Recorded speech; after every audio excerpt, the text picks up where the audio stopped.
सीतापुर नाम के गांव में शारदा नाम की औरत रहा करती थी। उसके पति के देहांत के बाद वह मजदूरी का काम किया करती थी। उसे एक रानी नाम की लड़की थी जो स्कूल में जाती थी। शारदा जब मजदूरी का काम किया करती थी तब रानी स्कूल जाकर अपनी पढ़ाई पूरी करती थी। जब जब रानी को समय मिलता वो भी अपनी माँ के साथ काम पर चली जाया करती थी। दूसरे गांव में अगर मजदूरी का काम मिला तो शारदा रानी को लेकर दूसरे गांव चली जाती थी। एक दिन अपना काम खत्म करके शारदा जंगल के रास्ते से घर जा रही थी। तभी भूख लगने की वजह से शारदा और रानी एक पेड़ के नीचे रोटी खाने के लिए बैठ जाती है। शारदा रानी से, रानी बेटी चलो हम पहले खाना खा लेते हैं। हाँ माँ, मुझे भी बहुत भूख लगी है, चलो ना खाना खाते हैं। दोनों माँ बेटी खाना खाना शुरू कर रही थी। तभी उनके पास एक बूढ़ी औरत आकर, मुझे बहुत भूख लगी है बेटा, 2 दिन से मैंने खाना नहीं खाया। आइए माँ जी हमारे साथ खाना खा लीजिए। ऐसा कहकर शारदा बूढ़ी औरत को 2 रोटियां दे देती है। बूढ़ी औरत भूखी होने की वजह से वह 2 रोटी झट से खा लेती है। तभी बूढ़ी औरत, मुझे और भूख लगी है, मुझे और खाने को दो। उसकी बातें सुन शारदा ने उसे अपने हिस्से की रोटी भी खाने को दे दी। तभी बूढ़ी औरत ने वह रोटी भी खा ली। यह देख रानी बूढ़ी औरत से, दादी जी लगता है आपको बहुत भूख लगी है, ये लीजिए मेरे हिस्से की रोटी भी आप ही खा लीजिए। ऐसा कहकर रानी ने भी अपनी रोटियां बूढ़ी दादी को दे दी। बूढ़ी दादी ने रानी के हिस्से की रोटी भी खा ली। तभी बूढ़ी दादी शारदा से, क्या तुम्हारे पास इतनी ही रोटियां थी? देखिए माँ जी, मैं काम खत्म करके घर जा रही थी। हमने रास्ते में खाने के लिए सिर्फ 6 ही रोटियां लाई थी। अब खाने के लिए कुछ भी नहीं बचा। अगर आपको बहुत भूख लगी है तो माँ जी आप हमारे साथ हमारे घर चलो। मैं आपको हर रोज आपको जितनी रोटियां चाहिए उतनी बनाकर खिलाऊंगी। क्या तुम सच में मुझे जितनी रोटियां चाहिए उतनी बनाकर खिलाओगी? अपनी जबान से बदलना नहीं, समझी? माँ जी मैं आपको जबान देती हूँ, आपको जितनी रोटियां चाहिए उतनी मैं आपको बनाकर खिलाऊंगी। बूढ़ी औरत उसकी बातें सुन जोर जोर से हंसने लगी और उसने एक बड़े राक्षस का रूप धारण कर लिया। तभी उस राक्षस को देखकर रानी बहुत डर गई और अपने माँ के पास जाकर खड़ी रह गई। शारदा डर गई थी मगर उसने हिम्मत जुटाकर उस राक्षस से कहा, देखो मेरे कहे अनुसार मैं तुम्हें हर रोज रोटी खिलाऊंगी और जिस दिन मैं तुम्हें रोटी ना खिला पाई उस दिन मैं और मेरी बेटी अपने आप आकर तुम्हें सौंप देंगे। शारदा की बातें सुन राक्षस मान गई।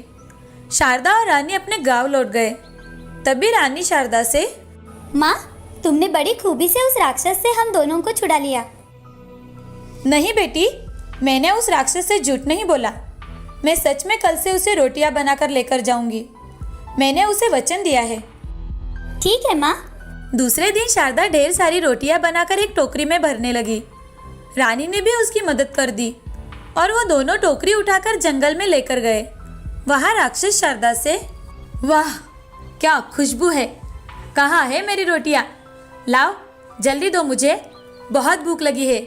ऐसा कहकर राक्षस टोकरी की सारी रोटियां खा गई और राक्षस शारदा से, मुझे हर रोज ऐसे ही गर्मा गर्म स्वादिष्ट रोटियां खिलाना, वरना तुम दोनों को मैं ऐसे ही खा जाऊंगी। ऐसा सुनकर शारदा और रानी टोकरी लेकर घर लौट आए। वो दोनों हर रोज टोकरी भरकर रोटियां बनाती और उस राक्षस के लिए ले जाती। राक्षस भी बड़े मजे से गर्मा गर्म रोटी खाया करती थी। ऐसे ही कुछ समय बीत गया। एक दिन रानी शारदा से, माँ हमारे पास रोटी बनाने के लिए थोड़ा भी आटा बचा नहीं है और हमारे पास के पैसे भी खत्म हो गए हैं। अब हम क्या करें माँ? क्या करे बेटा, हम दोनों ने जबान दी है तो हमें जाना ही होगा। आज क्या होगा पता नहीं, उसका डर तो मुझे भी लग रहा है। उसी समय वह राक्षस बनी बूढ़ी दादी शारदा के घर आती है और शारदा से बूढ़ी औरत, आओ माँ जी, हम तुम्हारे ही बारे में बात कर रहे थे। इतने दिन मैंने मेहनत करके तुम्हारी भूख मिटाई है पर हमारे पास अब पैसे बिल्कुल खत्म हो गए हैं। तुमने तो आज हमें जंगल तक आने की तकलीफ से भी बचा लिया है। आज तुम हम दोनों को ही खा लो। ऐसा कहकर शारदा अपने बेटी को गले लग जाती है। तभी बूढ़ी दादी एक देवी के रूप में बदल जाती है। वह बूढ़ी दादी राक्षस के सिवा देवी बनी देख शारदा और रानी अचरज से एक दूसरे की ओर देखते हैं। तभी देवी शारदा से, मैंने तुम दोनों की बात सुन ली थी।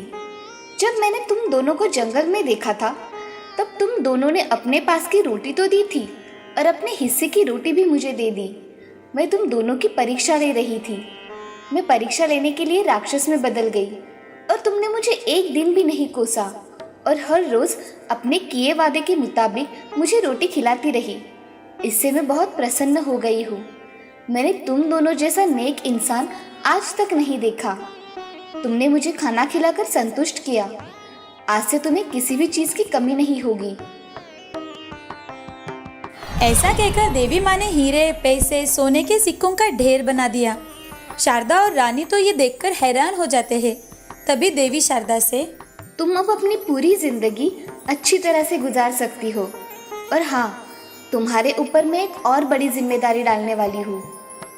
ऐसा कहकर देवी माँ ने अपना हाथ घुमाया और वहाँ एक जादुई छड़ी आ गई। वो छड़ी देवी माँ शारदा को देकर, तुम इस छड़ी को जैसे ही गोल घुमाओगी तब यहाँ ढेर सारी रोटियां तैयार होगी। तुम उन रोटियों को लेकर गरीबों में बांट देना। तुम गरीबों की सहायता कर उनकी भूख मिटाओगी। ऐसा कहकर देवी माँ आशीर्वाद देकर वहाँ से अदृश्य हो गई। तभी शारदा ने कीमती हीरे, जवाहरात, सोने के सिक्के और पैसे अलमारी में रख दिए और कुछ पैसों से शारदा ने नया घर भी बनवाया और उसमें रहने लगी। अगले दिन से शारदा उस जादुई छड़ी की सहायता से रोटियां बनाने लगी और रानी उन रोटियों को एक टोकरी में भरने लगी। पर्याप्त रोटियां जब बन जाए तब शारदा उसे बंद कर दिया करती थी। शारदा वो रोटियां हर रोज गरीबों में बांटती थी और कुछ रोटियां मंदिर में भी दान किया करती थी। वो रोटियां बांटते बांटते अपना जीवन हंसी खुशी गुजार रही थी। इस कहानी से हमें यह सीख मिलती है कि जिंदगी में हमेशा सबकी मदद करनी चाहिए और भूखे की हमेशा भूख मिटानी चाहिए। कब हमारा नसीब चमक जाए ये हमें भी पता नहीं चलता। इसीलिए अच्छे कर्म करो, फल की अपेक्षा मत करो।